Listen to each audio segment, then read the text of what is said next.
loudspeaker, loudspeaker. Di,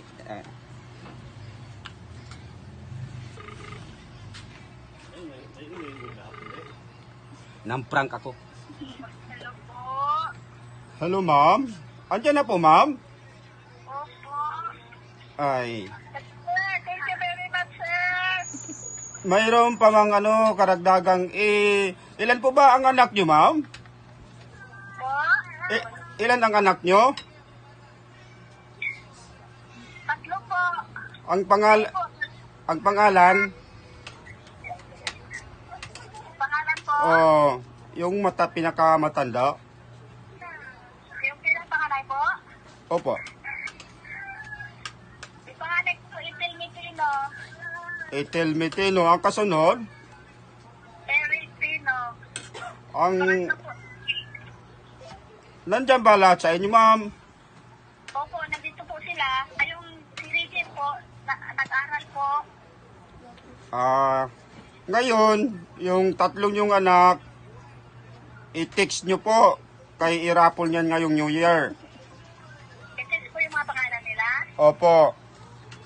Baka sakali makakuha pa rin kayo ng ayuda sa DSWD. Sige po. Asawa nyo po, Ricky po, Ricky. andyan. Opo, nandito. Sige. Ang masasabi ko lang sa inyo, ma'am, ay Merry Christmas and Happy New Year. Happy New Year din po in advance. Maraming salamat po. May kakilala kayong mga kamag-anak nyo pa po? Nakilala mga kamag-anak po. Oo. Na mga pangalan. Pwede nyo rin po isulat, i-send nyo. Sa Basarapon po. Opo. Mga ilan po ang kuwan? Pwede. Mga 5. Ay, sige po.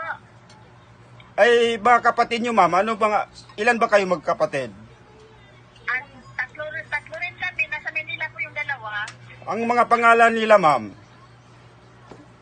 Samuel Ugayan po, tsaka Sara Ugayan. Saan sila nakatira ngayon? Cavite po yung isa is, Paranaque.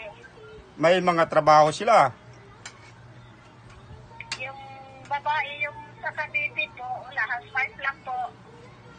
Yung isa, Yung isa, security man po yun nung nakaraan. Ewan ko po ngayon, kung ano pa ba. security guard. Opo, Yung si Samuel Ugayan. opo. Hindi mo ba namukaan si Samuel Ugayan na ito ang tumawag sa'yo?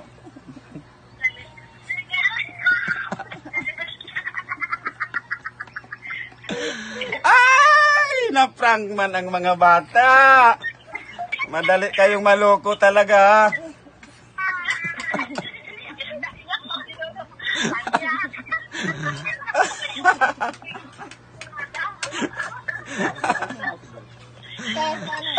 Nalibidyo ako eh.